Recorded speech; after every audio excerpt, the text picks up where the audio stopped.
새벽 찬양대에 귀한 찬양을 통해서 성탄의 은혜를 더 물붓듯 부어주시는 줄 믿습니다. 오늘부터 새벽 기도의 시간에 본문으로 읽게 되는 책이 신명기입니다.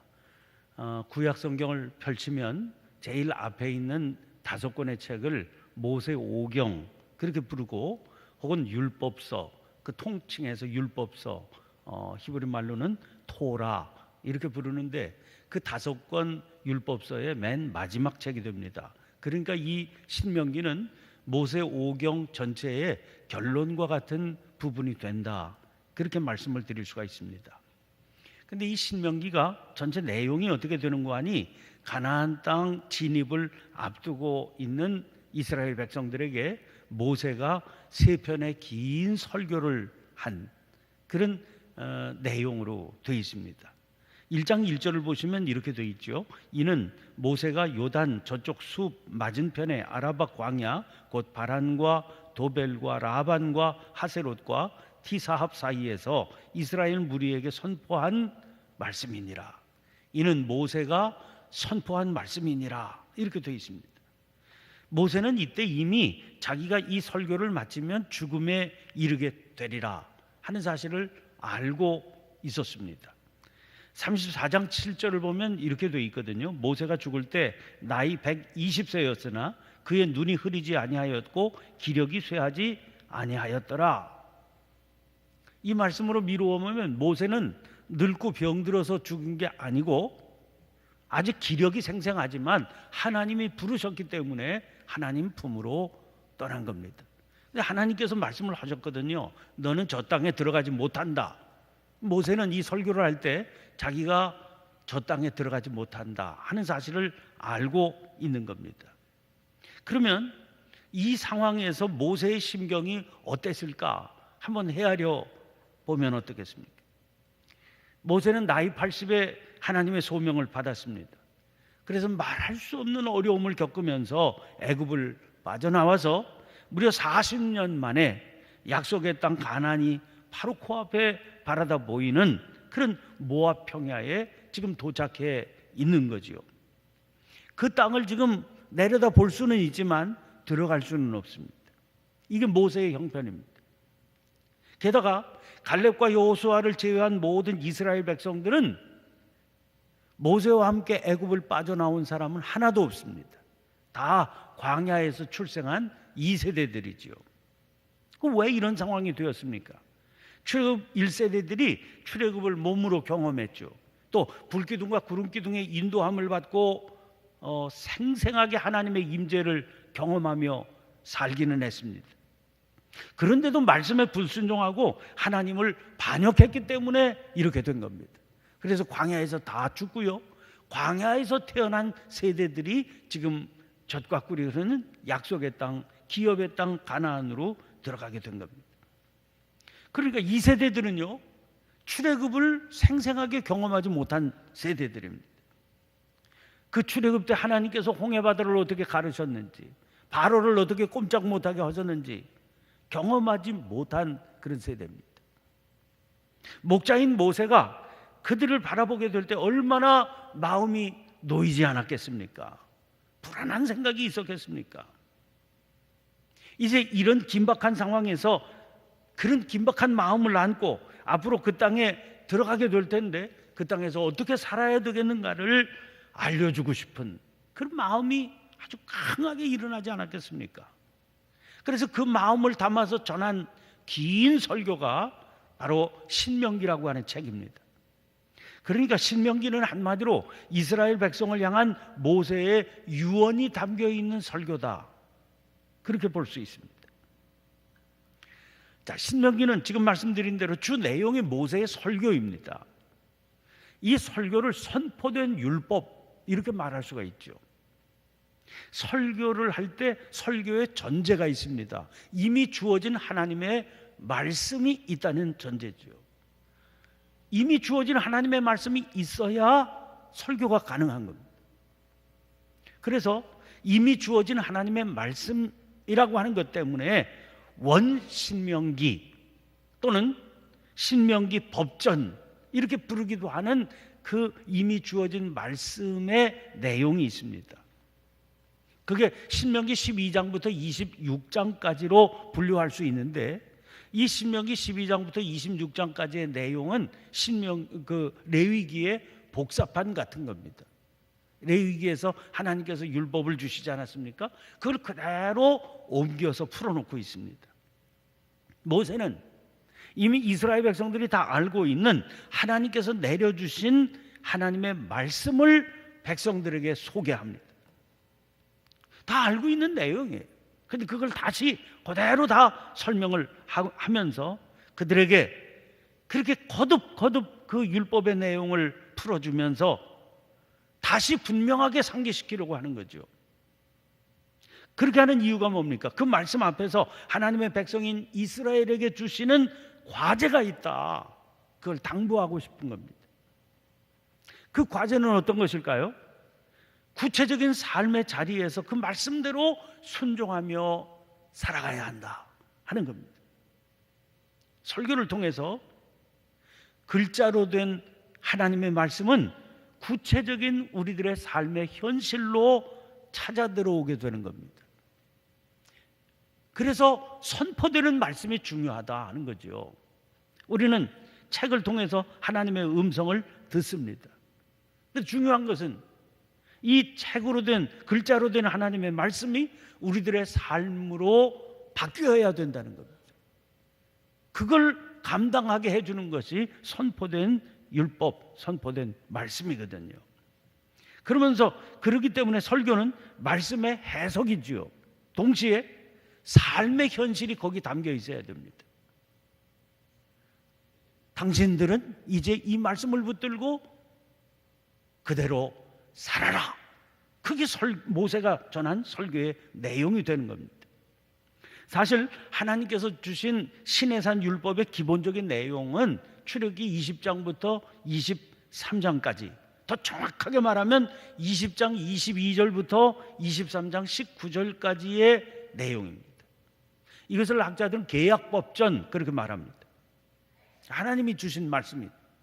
그렇게 전체를 따지면 한 3장 정도 되는, 성경으로 석 장 정도 되는 그런 분량입니다. 그런데 아까 말씀드린 것처럼 신명기 법전, 하나님의 말씀을 그대로 소개하고 있는 그 신명기 법전은 신명기 12장부터 26장까지, 그러니까 무려 14장입니다. 원래 하나님께서 주신 말씀 한 석 장 정도 되는데 이걸 모세는 한 16장에 걸쳐서 풀어서 보다 체계적이고 자세하게 설명해 주고 있는 겁니다. 워낙 하나님께서 시내산에서 주신 율법의 내용이 이런 것인데 그게 구체적인 삶의 자리에서는 이렇게 지켜져야 된다. 그렇게 적용해서 풀어서 설명해 주고 있기 때문에 그렇게 분량이 길어지게 된 겁니다. 그러니까 중요한 건 현실적으로 백성들이 하나님께서 주신 말씀을 받아서 어떻게 적용할 건가 하는 걸 염두에 두고 행한 설교다 하는 겁니다. 그래서 설교에 있어서 중요한 시제는 언제든지 오늘이 됩니다. 이 신명기에서는요, 제일 많이 등장하는 단어 중에 하나가 오늘입니다. 오늘이라고 하는 단어가 71번이나 등장을 하고 있습니다. 신명기라고 하는 책의 이름은 어떻게 정해졌을까요? 히브리 성경에 이 신명기의 이름은 엘레흐 핫데바림이라고 하는 이름이 붙어 있습니다. 엘레흐 핫데바림, 이 말은 그 말씀들이 이러하다 하는 뜻입니다. 아까 읽어드린 1절 말씀에 이는 그렇게 시작하고 맨 마지막에 말씀이니라 그랬죠. 그게 바로 신명기의 이름이에요. 그런데 이 히브리어 성경을 헬라말로 번역을 한 그런 최초의 번역본이 70인역이라고 하는 그런 성경입니다. 그 70인역에서 이 책의 이름을 헬라말로 어떻게 정했는가 하니 듀테로노미온 이렇게 정했습니다. 이 듀테로노미온이라고 하는 말은 두 번째 율법 이런 뜻이거든요. 두 번째 율법. 신명기 17장 18절을 보면 율법서의 등사본 이런 단어가 나옵니다. 근데 율법서의 등사본, 그러니까 두 번째로 작성된 율법이다, 그런 얘기죠. 영어로 이 헬라어 성경을 다시 번역하면서 이 70인역의 이름을 그대로 받아서 듀터라노미라고 정했습니다. 이걸 한국말로 번역할 때 신명기 이렇게 번역한 겁니다. 이 신자는 거듭 신자거든요. 되풀이할 신. 그리고 명자는 명령할 명. 그래서 하나님의 명령을 거듭 되풀이한다, 그런 얘기입니다. 여러분, 이 이름을 생각할 때 떠오르는 단어가 신신당부라는 겁니다. 이 신신당부가 그냥 우리나라 말, 순수 우리나라 말이 아니라 한자어거든요. 신신, 거듭 되풀이해서 단단히 부탁한다. 그럴 때 신신당부라고 하는 말을 쓰잖아요. 바로 그 신자입니다. 그래서 신명기 이렇게 이름을 붙인 거지요. 그러니까 이름만 봐도 모세가 피 맺힌 호소를 하고 있다. 이 책을 통해서 그 모세의 절절한 심경이 그 이름에 그대로 반영되어 있습니다. 거듭해서 하나님의 말씀을 소개하고 가르치고 강조하는 그런 책이다 하는 겁니다. 그러니까 이 책의 내용이 얼마나 중요하겠습니까? 그래서 이 신명기를 브루그만이라고 하는 학자는 구약의 신학적 중심이다 그랬습니다. 폰나드라고 하는 학자는 구약의 허리다 그렇게 말하고, 레벤트로우는 구약에서 가장 신학적인 책이 신명기다 그렇게 소개하면서 신명기가 아주 중요한 책이라고 하는 걸 강조한 바 있습니다.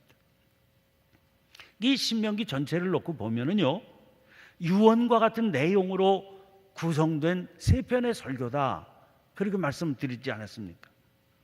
시작부터 설교를 시작합니다. 1장 1절부터 4장 43절까지가 첫 번째 설교입니다.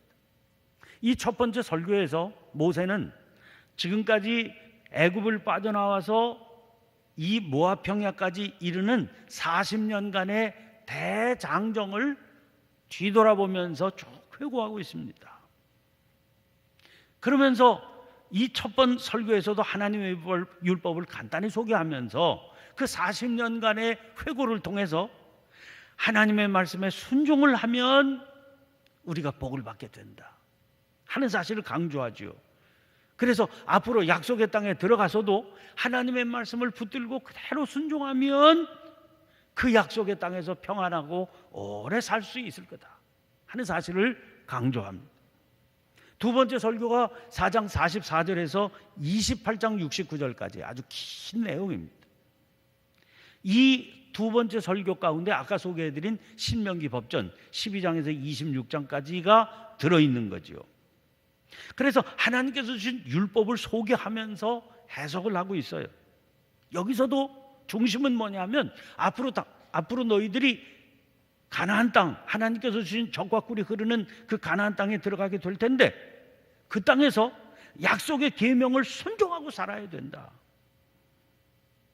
그 약속의 계명을 어떻게 순종하고 실행하면서 살아가느냐에 따라서 축복을 받을 수도 있고 저주에 이르게 될 수도 있다. 이게 아주 핵심입니다. 세 번째 설교는 29장부터 30장까지 내용입니다. 지나간 역사를 교훈을 삼아서 계명을 성실하게 받들어 지키며 살라, 선택을 강조하는 격려의 내용이 되어 있습니다. 그리고 이제 마지막 31장부터 34장까지가 신명기에서 오직 설교가 아닌 그런 설명의 내용인데 거기서는 모세의 마지막 생애의 장면과 죽음의 장면이 기록이 되어 있습니다. 자, 전통적으로 이 율법서를 모세오경 이렇게 부르거든요. 이 모세오경이라고 부르는 것은 모세가 쓴 책이다 그런 의미입니다. 그런데 근대에 들어서서 이런 주장은 받아들여지지 않고 있습니다. 왜냐하면 신명기만 하더라도 마지막 장면이 모세가 죽는 그 내용을 담고 있거든요. 아니, 모세가 죽는 내용을 담고 있는 책이 어떻게 모세가 쓴 책이 될 수가 있겠느냐 하는 거죠. 그래서 중요한 건 누가 썼느냐보다 중요한 게 이 성경상에 이 책이 차지하고 있는 위치입니다.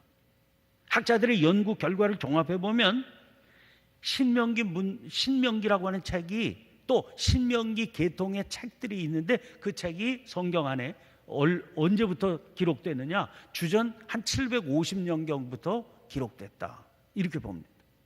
그 주전 750년이 어떤 시대냐?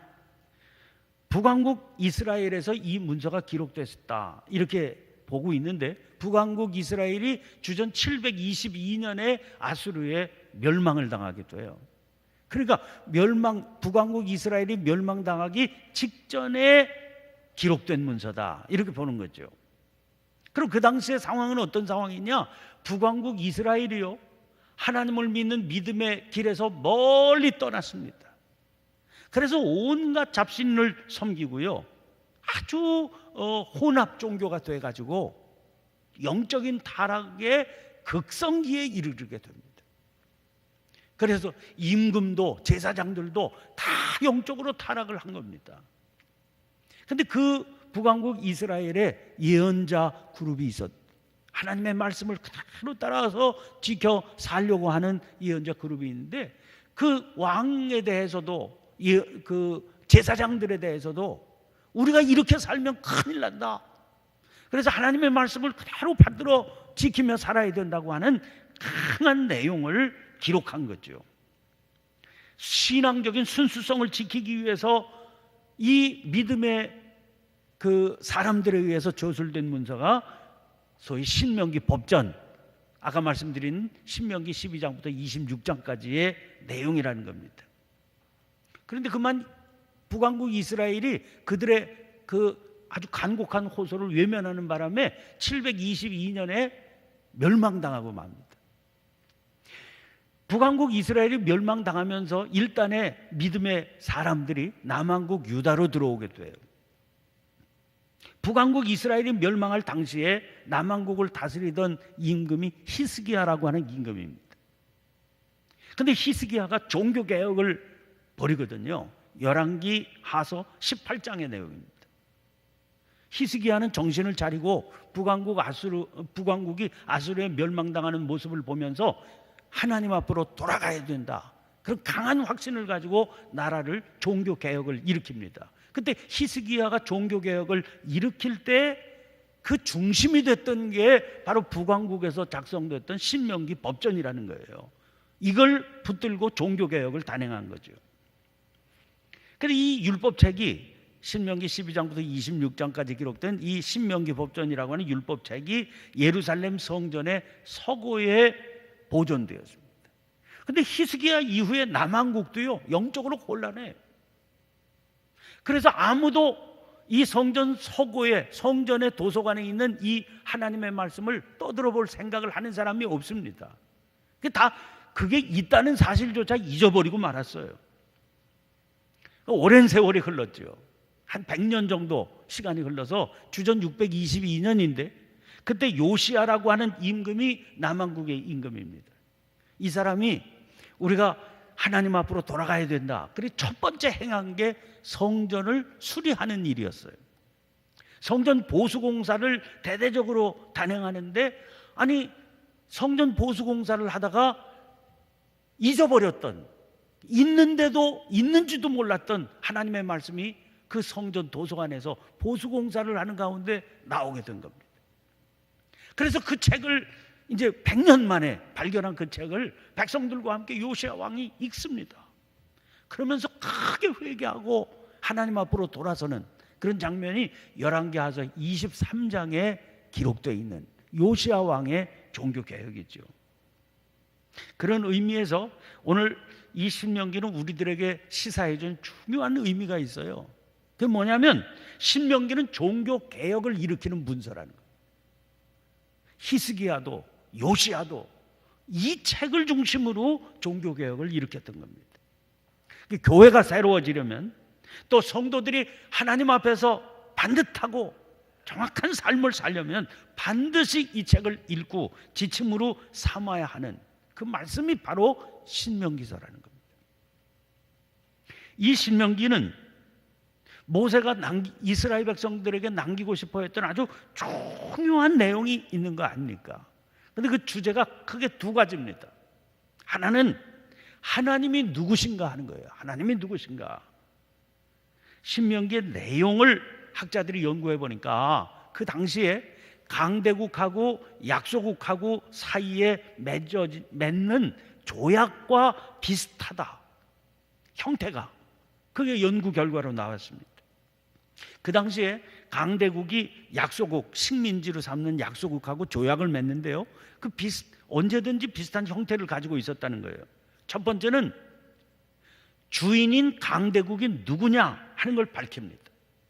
그리고 강대국이 그동안 이 약소국에게 베풀어준 과거의 일을 쭉 기록해 놓습니다. 그리고 세 번째가 약소국이 강대국 앞에 지켜야 할 내용을 정리해 놨습니다. 그리고 약소국은 이 내용을 정기적으로 낭독하고 문서로 잘 보관해야 된다. 그런 단서 조항이 붙습니다. 그 다음에 이 조약의 증인을 세우는데 각 나라와 각 민족이 믿고 숭상하는 신들의 이름을 쭉 열거한 뒤에 이 계약을 잘 지키면 복을 받게 되지만 어기면 어김없이 저주를 받게 되리라. 그런 내용이 딱 결론으로 내려지게 됩니다. 그런데 그런 내용을, 그런 형태를 그대로 따와서 하나님과 이스라엘 백성 사이에 맺어지는 조약 형태로 기록이 되어 있는 거예요. 신명기서는 제일 중요한 게 이스라엘의 주인이 누구냐, 이걸 분명하게 먼저 선포합니다. 그 다음에 이스라엘은 오직 주인이신 하나님의 음성을 듣고 그 뜻에 순종해야 그분이 주시는 복을 받게 된다. 결국 이게 믿음의 삶이다, 그렇게 규정해 주는 거죠. 그러면 두 번째 중요한 주제가 주인이신 하나님께서 원하시는 뜻이 뭐냐는 거예요. 그게 중요한 내용. 그걸 한마디로 정리하면 하나님께서는 무슨 예배를 받기를 기뻐하시는 게 아니거든요. 제물을 기뻐하시는 게 아니거든요. 하나님께서 원하시는 하나님의 뜻이 뭡니까? 그게 사람의 길을 원하신다는 거예요. 신명기 4장 5절 6절 보면 이렇게 되어 있습니다. 내가 나의 하나님 여호와께서 명령하신 대로 규례와 법도를 너희에게 가르쳤나니 이는 너희가 들어가서 기업으로 차지할 땅에서 그대로 행하게 하려 함인즉 너희는 지켜 행하라. 이것이 여러 민족 앞에서 너희의 지혜요 너희의 지식이라. 그들이 이 모든 규례를 듣고 이르기를 이 큰 나라 사람은 과연 지혜와 지식이 있는 백성이로다 하리라. 그러면서 계속해서 등장하는 내용이 뭐냐면 고아와 과부와 같은 사회적인 약자를 돌보아줘야 된다. 이게 하나님의 뜻이라는 거예요. 너희들 가나안 땅에 들어가서 살면 거기 복된 그런 지역이 전개될 텐데 그때 너희들이 복을 받으면 사회적인 약자를 돌보는 삶을 살아서 새로운 나라를 이루어라. 힘 있는 자가 지배하던 시대거든요. 힘 있는 자는 마음대로 자기의 뜻을 펼치고 살고 사회적인 약자들은 그 힘 있는 자의 갑질에 그냥 희생당하며 살던 게 그 당시의 시대인데 너희들은 그런 삶을 살면 안 된다. 그 당시에 당연한 것으로 여겨지던 그런 삶에 대해서 반기를 들고 살아라. 거꾸로 살아야 된다. 이걸 강조하는 내용이었으니까 얼마나 충격적인 내용이겠습니까? 그것을 그대로 받아서 이 신명기의 가르침을 그대로 받아서 적용하고 설명하신 것이 결국 신약 성경의 예수님의 가르치십니다 하는 겁니다. 오늘 신명기 1장 내용이기 때문에 신명기 전체에 대해서 주로 설명을 드렸습니다. 그런데 오늘 이 신명기는 모세의 유언이다 그렇게 말씀드리지 않았습니까? 죽음의 자리에서 모세가 꼭 남기고 싶었던 말이 그 내용. 오늘 본문에 등장하는 모세의 그 말을 주목해 보시오. 8절을 보니까 내가 너희의 조상 아브라함과 이삭과 야곱에게 맹세하여 그들과 그들의 후손에게 주리라 한 땅이 너희 앞에 있으니 들어가서 그 땅을 차지할지니라. 그 땅은 단순히 어떤 팔레스타인의 한 지역이 아닙니다. 눈에 보이는 그 땅을 말하는 게 아닙니다. 그러면 이 성경 말씀은 우리와는 관계가 없는 말씀이 되지 않아요. 우리가 뭐 팔레스타인에 있는 그 지역, 그 땅에 들어가서 살 것도 아닌데 우리와 무슨 상관이 있겠습니까? 그 땅은요, 단순히 저 중동에 있는 그 땅을 말하는 게 아니라 하나님의 말씀을 따라 순종함으로 살아가는 그 삶을 말하는 겁니다. 믿음의 삶을 말하는 거죠. 그래서 묻게 되는 겁니다. 여러분, 믿음의 삶을 산다고 하는 저와 여러분 아닙니까? 그러면 우리들에게 묻는 거예요. 당신들은 후손들에게 남기고 싶은 유언의 말이 있느냐는 거예요. 그게 뭐냐는, 그게 어떤 것이냐는 겁니다. 죽음의 그 순간 이것만은 꼭 후손들에게 알려주고 싶다. 이것만은 꼭 전해주고 싶다. 그 유언의 말이 있느냐는 거예요. 그리고 그 말이 무슨 말이냐 하고 묻는 겁니다. 이렇게 살면 너희들은 출세하며 살 거다. 그 얘기 남기고 싶은 거냐는, 내가 믿음으로 살았던 사람인데 그 얘기 남기고 싶은 거냐는 거예요. 아니면 남기고 하는 유산의 배분은 이렇게 해라. 통장 계좌번호는 이거다. 인감도장은 여기 있다. 그게 유언의 내용이냐는 거예요.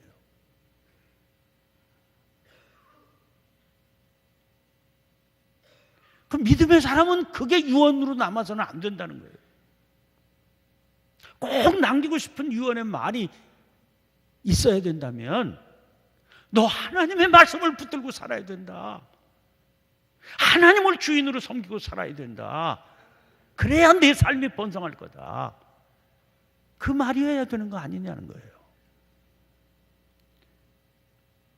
만약 그 남기고 싶은 유언의 말이 믿음의 당부, 신신당부하고 싶은 말이 그 믿음의 말이라면 그거는요, 그 유언은 꼭 죽음의 자리에서만 남겨야 되는 말은 아니라는 거예요. 모세가 아직 기력이 있을 때 긴 설교를 통해서 이스라엘 백성들에게 알려준 것 아닙니까? 그 말이 정말 유언의 말로 생생하게 신신당부해야 할 말로 살아있다면 그 말은 죽음의 자리가 아니라 지금 해야 된다는 거예요. 지금 남기고 싶은 그 말, 지금 남기고 싶은 그 말이 내 믿음의 정체성을 결정해 준다는 겁니다. 내가 하나님 앞에 지금 어떻게 살아가고 있느냐. 여러분, 신명기서를 떠들어 읽으며 이제 계속해서 우리가 새벽마다 신명기서를 읽게 된 텐데 우리가 지금 어떤 믿음의 자세 속에 살고 있느냐. 나는 내 자식들에게 신신당부해야 될 말이, 그 자식들뿐만 아니죠, 세상에 신신당부하고 싶은 말이 어떤 말인지 다시 한번 확인해 보면서 우리들의 믿음의 자세도 다시 한번 확인해 볼 수 있는 귀한 새벽의 제단들 쌓으시기를 간절히 축원합니다. 기도하겠습니다.